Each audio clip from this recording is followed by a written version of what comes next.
یہ 12 جلدوں کی کتاب ہے، ان میں سے یہ ایک جلد ہے، اس طرح کے اور 11 جلد ہے۔ سبحان یہ ہمارے فقہ اسلامیہ کی سب سے آخری کتاب، اس کا نام ہے ہدایہ، 4 جلدوں کی، اولین اور آخرین۔ سبحان اللہ اس شخص نے وفات پائی ہے 593 میں یا 592 میں، سبحان اللہ لیکن 12 سال اس شخص نے روزے رکھے، بیوی کو بھی نہیں پتا کہ یہ روزہ رکھتا ہے، اتنا مخلص کہ بیوی کو نہیں پتا چلنے دیا کہ میں روزہ رکھتا ہوں کہ نہیں رکھتا، سبحان اللہ اپنے عمل کو اس قدر چھپایا ہے۔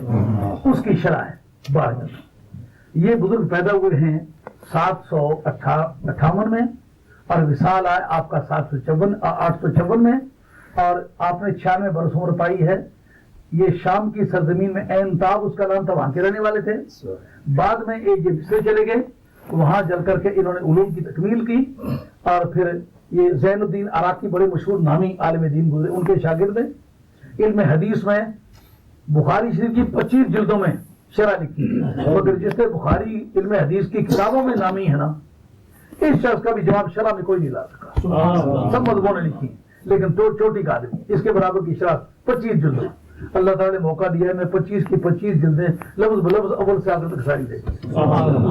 انہی نے یہ 12 جلدوں کا الہدایہ البنایا فی شرح الہدایہ لکھا ہے۔ سبحان انہوں نے رمز الحقائق کنز الدقائق کی شرح لکھی ہے۔ انہوں نے 12 جلدوں میں سنن ابی داؤد کی شرح لکھی ہے۔ بے شمار کتابیں اس شخص نے، ماشاءاللہ یہ ان کی کتاب ہے۔ انہوں نے اس پر بحث کی ہے کہ عورت کی امامت کے بارے میں کیا حکم ہے۔ یہ میرے پاس یہ جلد نمبر 1 ہے، صفحہ اساتیر 395 ہے۔ جبرن کوئی مذہب کسی پر مسلط کرنا نہ یہ کسی مرد کا حق بنتا ہے نہ کسی عورت کا حق بنتا ہے، بے شک جو اسلام میں پہلے سے موجود ہے اس کے مطابق اس پر عمل کرنا ہے۔ بے شک اس کے اندر یہ بحث ہے کہ عورتیں تنہا اپنی جماعت اگر کرانا چاہیں تو قابل اعتراض ہے، اس لیے کہ ان کو اپنے طور پر اہتمام کرنے میں دقت ہوگی۔ سبحان اللہ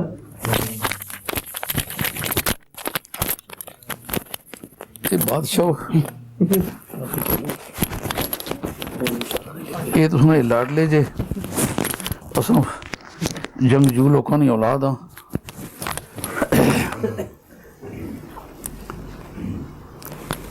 یعنی عورتوں کو جو تنہا امامت کرانا ہے اس پر فقہا کو اعتراض ہوا، لیکن اس پر خود فقہا نے اعتراض کیا کہ اگر وہ مینیج کر سکتی ہیں تو کوئی مذائقہ نہیں، مگر عورتیں عورتوں کی امامت کرائیں، مردوں کی امامت کرانے کا ان کو حق نہیں ہے۔ کیوں کہ جو والا جات پیش کیے جاتے ہیں وہ مردوں کی امامت کرانے کے بارے میں نہیں کیے جاتے، وہ عورتوں کی امامت کے بارے میں۔ سب سے پہلے سنن ابو داؤد میں حضرت ام ورقہ رضی اللہ تعالیٰ کا واقعہ ہے کہ انہوں نے نبی کریم علیہ الصلوۃ والسلام سے اجازت مانگی کہ یا رسول اللہ صلی اللہ علیہ وسلم آپ مجھے اجازت فرمائیں کہ میں گھر میں امامت کیا کروں۔ یہ اس کی اصل عبارت میں پڑھ کے آپ کو سناتا ہوں۔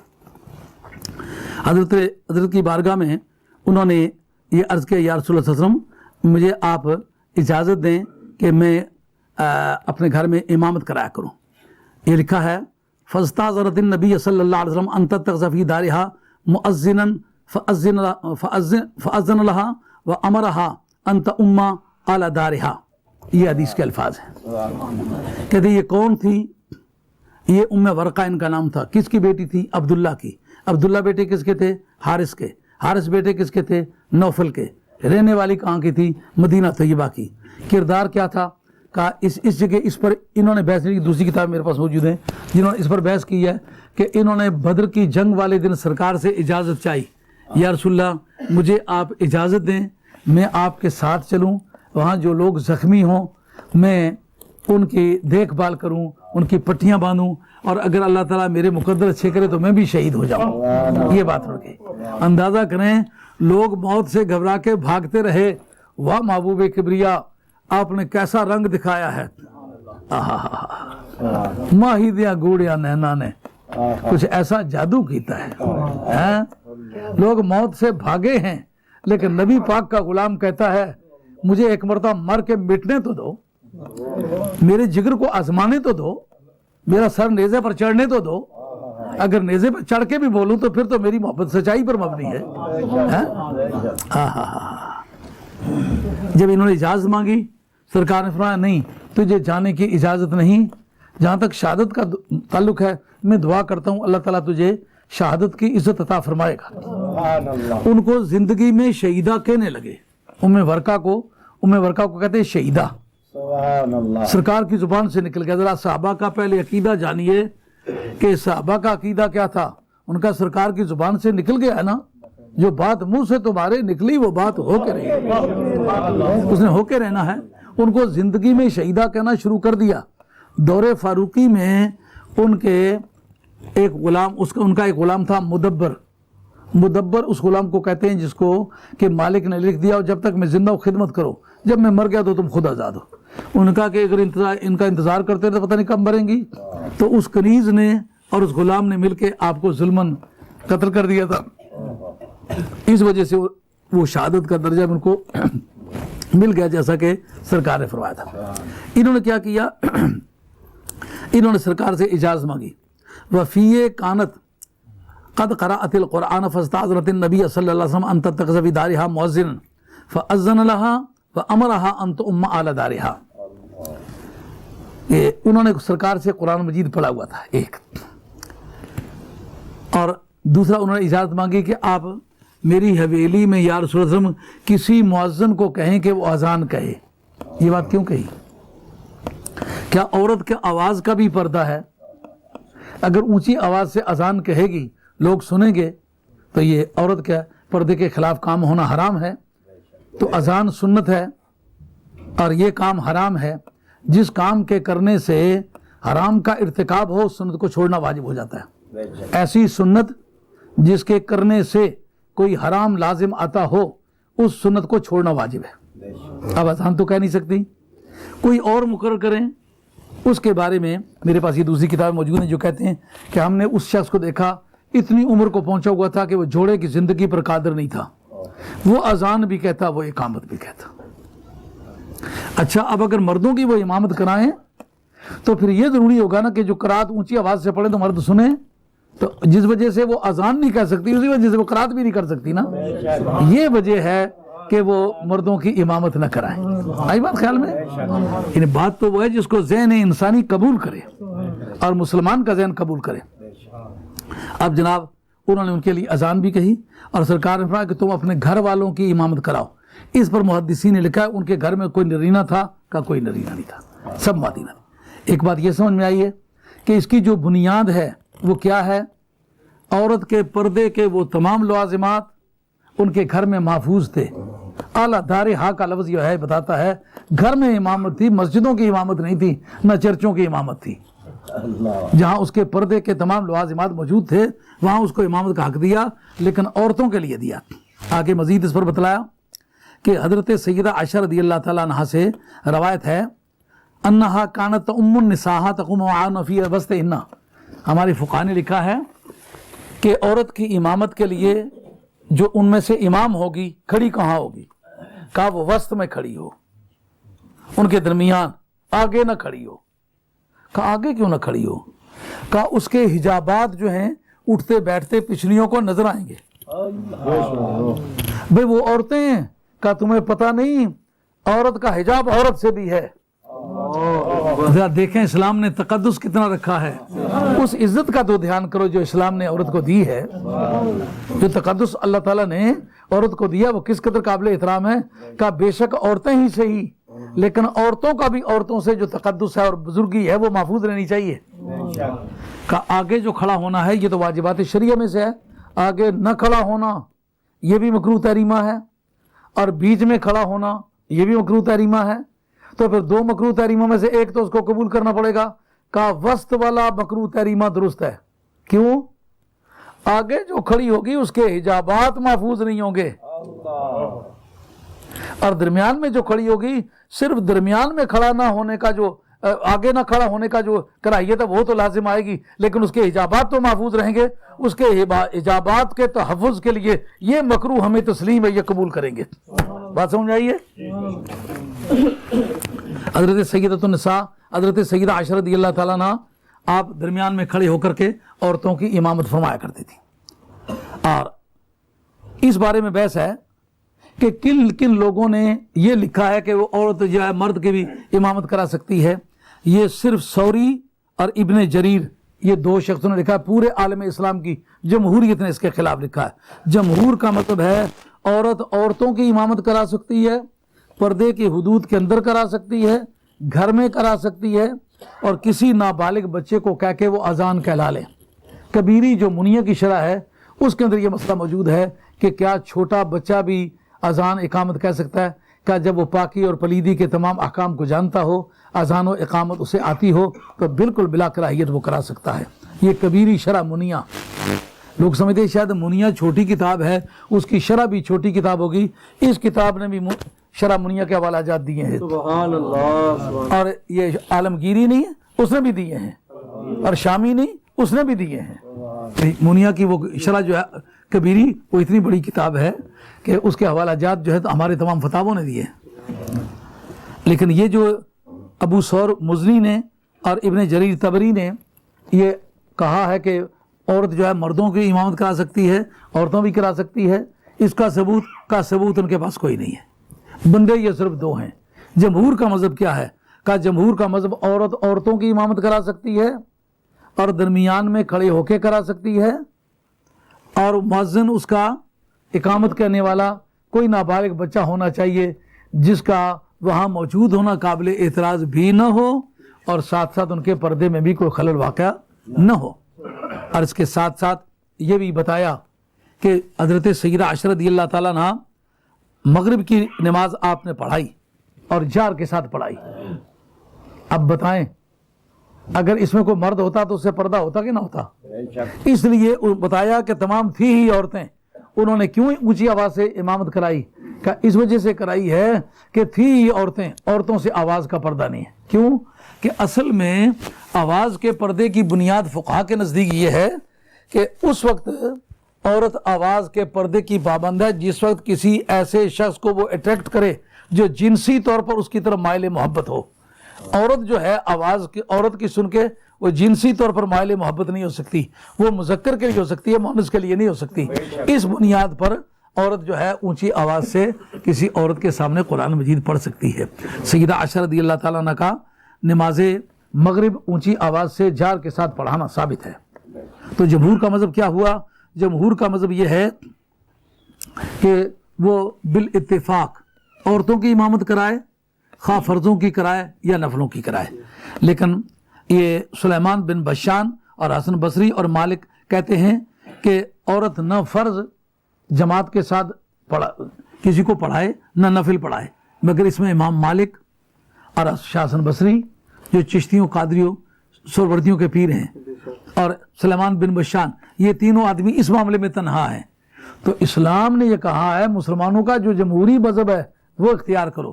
یہ جو اہل سنت کا مذہب ہے نا، یہ جمہور کا مذہب ہے۔ اب جس مسئلے میں بھی جائیں گے جمہور کا یہ مذہب نکلے گا۔ تو اب جس طرح کہ ابو ثور مزنی کا اور جریر طبری کا مذہب یہ ہے کہ عورت مردوں کی امامت کرا سکتی ہے، فرضوں کو بھی نفلوں میں بھی، ان کا بھی مذہب قبول نہیں کیا گیا۔ اس طرح یہ تین آدمی سلیمان بن بشان، حسن بصری، امام مالک کہتے ہیں عورت جو ہے امامت کرا ہی نہیں سکتی، نہ نفلوں کی، نہ فرضوں کی، نہ مردوں کی، نہ عورتوں کی۔ سمجھ آئی یہ بات؟ تو اس میں کہتے ہیں اس کا نام ہے تفرد، ان میں وہ متفرد ہیں، اکیلے ہیں، اس لیے ان کا مذہب نہیں اختیار کیا گیا۔ اور اس کے ساتھ ساتھ جو ان کا درمیان میں کھڑا ہونے کا حکم ہے اس کو اس وجہ سے معاف کر دیا گیا کہ یا آگے کھڑی ہوں گی یا درمیان میں کھڑی ہوں گی، تو دونوں میں سے ایک کراہیت تو اس کو ضرور قبول کرنا پڑے گی۔ تو جو من ابتلی ببلیتین فلیختر ما اصلہما، جو آدمی دو بلاؤں میں مبتلا ہو جائے جو ان میں سے کم درجے کی مصیبت ہے اس کو اختیار کر لے۔ تو پیچھے درمیان میں کھڑے ہونے والی کراہیت کو قبول کر لیا گیا اس لیے کہ اس میں اس کے حجابات محفوظ ہیں۔ یہ میرے پاس کتاب ہے حضرت امام ابو حنیفہ رضی اللہ تعالیٰ عنہ اور آپ کے شاگرد ہیں امام محمد، اس کا نام ہے کتاب الآثار امام محمد رحمۃ اللہ علیہ، اور اس کا صفحہ 52 ہے جس کے اندر انہوں نے بتلایا ہے کہ امامت عورت کرا سکتی ہے کہ نہیں کرا سکتی۔ سبحان اللہ، دراصل مسئلے چھڑتے ہیں تو بات چلتی ہے نا۔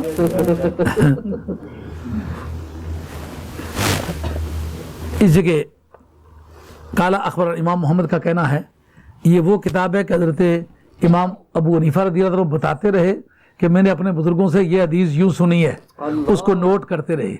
آثار اثر کی جمع ہے، اثر کہتے ہیں حدیث کو۔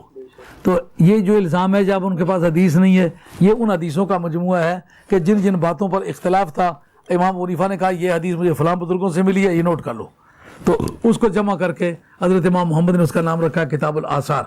یہ میرے ہاتھ میں کتاب الآثار ہے اور اس کا صفحہ نمبر 52 ہے۔ اس میں لکھتے ہیں کہ قال محمد قال اخبرنا ابو حنیفہ قال حدثنا حماد عن ابراہیم عن عائشہ۔ حضرت امام ابو حنیفہ رضی اللہ عنہ کے استاد ہیں حضرت حماد، ان کے استاد ہیں حضرت ابراہیم نخعی، اور وہ ایسے بھی اتباع تابعین میں سے بھی ہیں، براہ راست تابعی بھی ہیں۔ وہ کبھی کبھی روایت کرتے ہیں حضرت علقمہ بن اسود سے، اور کبھی براہ راست سیدہ عائشہ رضی اللہ عنہ سے۔ حضرت ابراہیم نخعی نے روایت کی ہے جناب سیدہ عائشہ رضی اللہ عنہ سے، کہا کہ ان عائشہ ام المومنین انہا کانت ام النساء فی شہر رمضان فتقوم وسطن۔ کہتے حضرت سیدہ عائشہ رضی اللہ تعالیٰ عنہ فرماتی ہیں میں لوگوں کو، عورتوں کو ماہ رمضان میں رات کے وقت امامت کرایا کرتی تھی، تراویحیں پڑھایا کرتی تھی۔ اس روایت کو بھی نقل کیا ہے حضرت امام علامہ عینی نے۔ اس پر ایک طبقے نے کہا جو کہتے ہیں ناجائز ہے، عورت کی امامتی مطلقاً ناجائز ہے، وہ کہتے ہیں یہ ابتدائی اسلام میں تھا، بعد میں یہ منسوخ ہو گیا ہے۔ علامہ عینی نے کہا یہ دعویٰ غلط ہے، اس لیے کہ حضرت سیدہ عائشہ رضی اللہ عنہ کا نکاح ہوا مکہ شریف میں 6 برس کی عمر میں، اور دوسرے سال ہجرت میں آ کر مدینہ طیبہ میں ان کی رخصتی ہوئی جب ان کی عمر شریف 9 برس ہوئی، اور اس کے بعد پھر آپ نے 9 برس سرکار کے ساتھ جوڑے کی زندگی گزاری، تو 18 برس کی عمر میں بیوہ ہو گئیں۔ تو یہ جو عمل ہے کہ ماہ رمضان میں تراویحوں میں امامت کرایا کرتی تھی، اس کے بارے میں یہ دعویٰ کرنا کس طرح ممکن ہے کہ ابتدائی اسلام میں تھا؟ ابتدائی اسلام میں تو ان کا نکاح ہی نہیں ہوا۔ سبحان اللہ، سمجھو کیا بات، بات سمجھ آ رہی ہے؟ دیکھنے والے بھی قیامت کی نظر رکھتے ہیں۔ نعرہ تکبیر، نعرہ رسالت، نعرہ حیدری، میدان مفکر اسلام۔ کسے شیعہ پوچھے نہ سنیے کو لوں بچہ وہاں یاراں نے نہ گائے، اگر یار یاراں کی جاننے تو اپنا کام کر، پتہ اس کی بھی کوئی نہیں سا نا، بچہ وہاں یاراں نے نہ گائے، یار یاروں کو جانتے ہیں۔ یہ دعویٰ اس لیے غلط ہوا کہ ابتدائی اسلام میں تو وہ پیدا ہی نہیں ہوئی تھی، اور جب ان کا نکاح ہوا تو اس وقت تو سرکار کے ساتھ رخصت ہی نہیں ہوئی۔ جب رخصت ہوئی تو مدینہ طیبہ میں آ کے وہ ابتدائی اسلام کہاں ہے؟ یہ ان سالوں میں جو 10 سال قیام مدینہ طیبہ کا 1 سال گزر چکا تو بعد میں رخصتی ہوئی، 9 برس کی زندگی سرکار کے ساتھ پائی، تو وہ تو اسلام کا آخری حصہ بنتا ہے، ابتدائی تو بنتا ہی نہیں۔ پھر دوسرا قرینہ ایسا واضح ہے کہ اس کا جواب ہی نہیں ہے۔ کیا کہتی ہیں کہ میں ماہ رمضان شریف ہے، دھیان کریں گے آپ کیا؟ علماء کی ضیافت طبع کے لیے جملہ سے کہ میں ماہ رمضان شریف میں عورتوں کی امامت کیا کرتی۔ پتہ یہ کیا جملہ بولا؟ اس کو سرکمسٹینشل ایویڈنس کی روح سے، قرائنی شہادت کی روح سے کسی طرح بھی ابتدائی اسلام کا دور نہیں مانا جا سکتا۔ کیوں؟ کہ نبی پاک علیہ الصلوۃ والسلام کے زمانے میں تراویحیں جماعت کے ساتھ کبھی نہیں پڑھی گئی۔ یہ گل پتہ ہی چاہیے۔ نعرہ تکبیر، نعرہ رسالت، نعرہ حیدری، میدان مفکر اسلام۔ حضور کے دور میں کبھی تراویحیں جماعت کے ساتھ پڑھی گئی؟ بات ختم ہوئی؟ کہتے ہو بدعت بدعت بدعت، ایک 11ویں بدعت ہے یا کہ یہ جو تراویح ہے یہ بھی بدعت ہے؟ حضرت صدیق اکبر رضی اللہ عنہ کے دور میں کبھی بھی جماعت کے ساتھ تراویح نہیں پڑھی گئی، اکیلے پڑھتے رہے۔ کب پڑھی گئی؟ دور فاروقی میں۔ کس نے لکھا؟ بخاری نے۔ سمجھ آ رہی ہے بات؟ مصر جانے سے کام نہیں بنتا، اپنے من میں ڈوب کر پا جا سراغ زندگی۔ ہاں جی، کس نے لکھا ہے؟ بخاری نے لکھا ہے کہ پہلی مرتبہ تراویح دور فاروقی میں پڑھی گئی۔ پہلی مرتبہ پڑھائی کس نے؟ یہ قاریوں کا مسئلہ ہے۔ ابی ابن کعب، ابی، پتہ ہے ابی نمانا کیا؟ نکی جی ابی، یہ ابو کی تصغیر ہے ابی۔ جیسے ابن کیا نا بنئی، جیسے ابو کیا ابئی، نکی جی ابی. اس میں تصغیر، اس میں تصغیر اس کو کہتے ہیں انگریزی میں ڈیمینیوٹیو ناؤن. ڈیمینیوٹیو ناؤن جیسا کہ سگار ہے نا، سگریٹ، یہ اس کی تصغیر ہے. بک ہے بکلیٹ، ہاں اس کا سٹریس جو ہے ایل پر ہے، بکلیٹ چھوٹی سی کتاب. جیسا باغ سے باغیچہ ہے نا پرشین میں، خان سے خانچہ ہے، خان دسترخوان سے خانچہ، چھوٹا سا دسترخوان خانچہ. اس طرح عربی زبان میں قاعدہ کیا ہے، جہاں پہلا حرف مضموم ہو، دوسرا مفتوح ہو، تیسری جگہ یا ساکن ہو اور علامت تصغیر ہو، اس کو کہتے ہیں بالاتفاق اس میں تصغیر ہے. جیسا حسن ہے نا، حسین، یہ تصغیر ہے. آئی بات سمجھ؟ اس کے آگے پھر بے شمار قاعدے ہیں. بڑا رستم قسم کا مولوی ہو نا تو پہلے اڈے نہ ناٹے ٹھڑ دوئے نہ ٹھئی بس. یہ مشکل کام ہے. ابی ابن کعب رضی اللہ عنہ نے پہلی مرتبہ جماعت کرائی تراویح کی، تو حضرت فاروق اعظم آئے، انہوں نے کہا یہ کیا ہو رہا ہے، نماز عشاء تو میں نے خود پڑھائی ہے، یہ بعد میں کیا قصہ ہے. انہوں نے کہا یہ حضرت ابی ابن کعب رضی اللہ عنہ جو ہیں یہ تراویحیں پڑھا رہے. کتنی؟ 20. سمجھ آ رہی کہ یہ کہ جناب 8 پڑھی کہ 12، 8 پڑھی کہ 12، اگر پہلے اور پیچھے کا پتہ چل جائے تو پہلا منسوخ دوسرا ناسخ. امام صاحب رحمۃ اللہ علیہ سے یہ بحث چھڑی، انہوں نے کہا کہ بات یہ ہے، پوچھے امام مالک سے وہ کتنی پڑھتا ہے، کہا وہ 20. انہوں نے کہا میں 20 پڑھتا ہوں. امام شافعی جو سارے یہ جتنے بھی محدثین ہیں سارے شافعی ہیں، وہ 20 پڑھتے رہے. اور امام بخاری کے استاد جو ہے حضرت امام احمد بن حنبل ہے، وہ 20 پڑھتے رہے. انہوں نے کہا یہ اگر روایت نکل آئے کہ وہ 8 والی روایت معتبر ہے، انہوں نے کہا آپ کی آسان اپنی کٹی گن.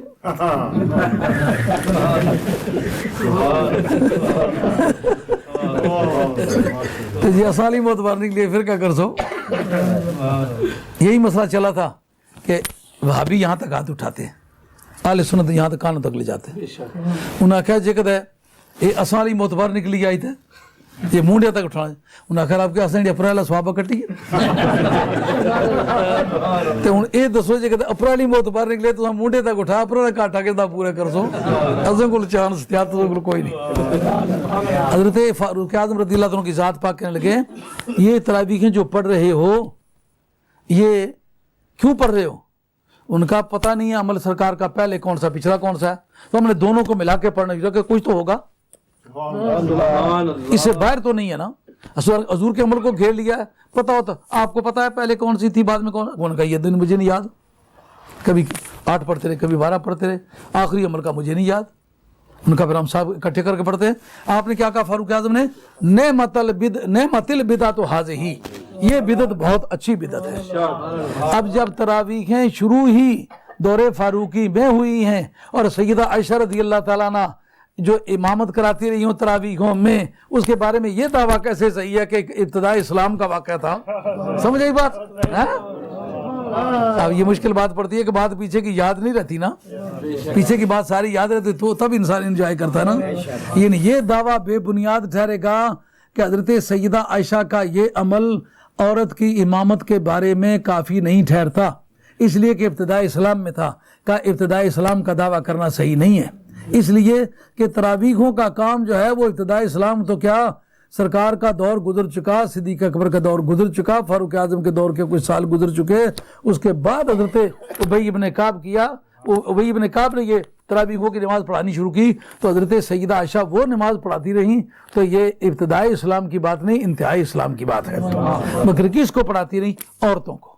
اس لیے ہمارے فقہا نے جو اجازت دی ہے وہ عورت کو دی ہے کہ عورت عورتوں کی امامت کرا سکتی ہے، فرضوں کی بھی کرا سکتی ہے، نفلوں کی بھی کرا سکتی ہے. تو یہ کتاب الآثار امام محمد رحمۃ اللہ علیہ کے ہے. انہا کانت ام النساء فی شہر رمضان فتقوم وسطن، اور درمیان میں کھڑے ہو کے کرایا کرتی تھی. میرے پاس اور درجنوں کے حساب سے حوالہ جات موجود ہیں. اردو کی کچھ کتابیں میں ملایا تھا کہ اگر کوئی آدمی دیکھنا چاہے تو یہ اردو کی کتاب مثلا بار شریعت میرے پاس موجود ہے. اتنی تفصیلات تو اس میں موجود نہیں، لیکن جائز ناجائز کا فتویٰ اس کے اندر موجود ہے.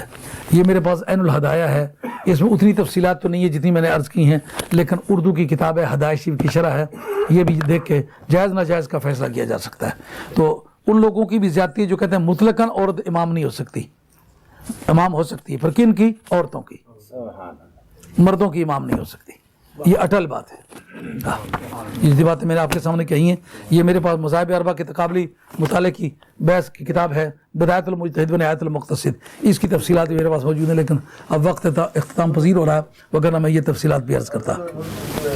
پیر صاحب جناب جتنی تو اسپیچ کی تھی ہے کہ یہ انگلش جو اویلیبل ہے کہ جو بچے پٹھڑیاں اتری گئے نا، اتنے ٹھوس دلائل ہیں آپ کے پاس، اتنے ٹھوس دلائل ہیں کہ جس میں انداز یہ واپس سارے پٹھڑی پر آئی سکنے، اتنے مضبوط دلائل ہیں، پلیز کم سے کم یہ جڑا نا انگلش میں پرنٹ ہونا چاہیے نا۔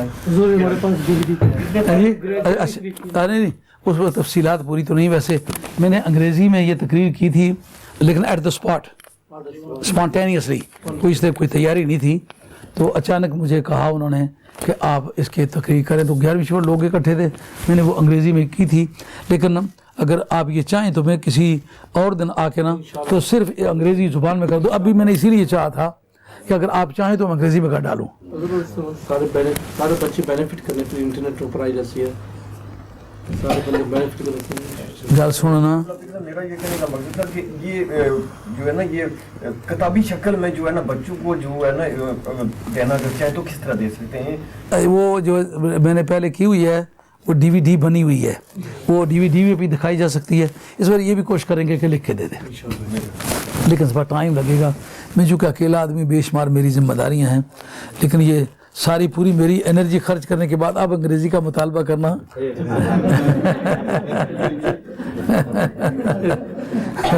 وہ سیداں کو نارگاں نے سیداں الب آیا راہ جلے لوکاں کو تے اتھے البانے تے آئے نا تے انہاں آکھیا وے اے پیرو ایگری کراں کہ دور کراں، انہاں کہ چنگی کیڑی ہوندی ہے، انہاں کہ چنگی تے دور ہوندی ہے، کہ پھر ایگری نو رہن دیو تو وہ دور پہلے کر چھوڑو۔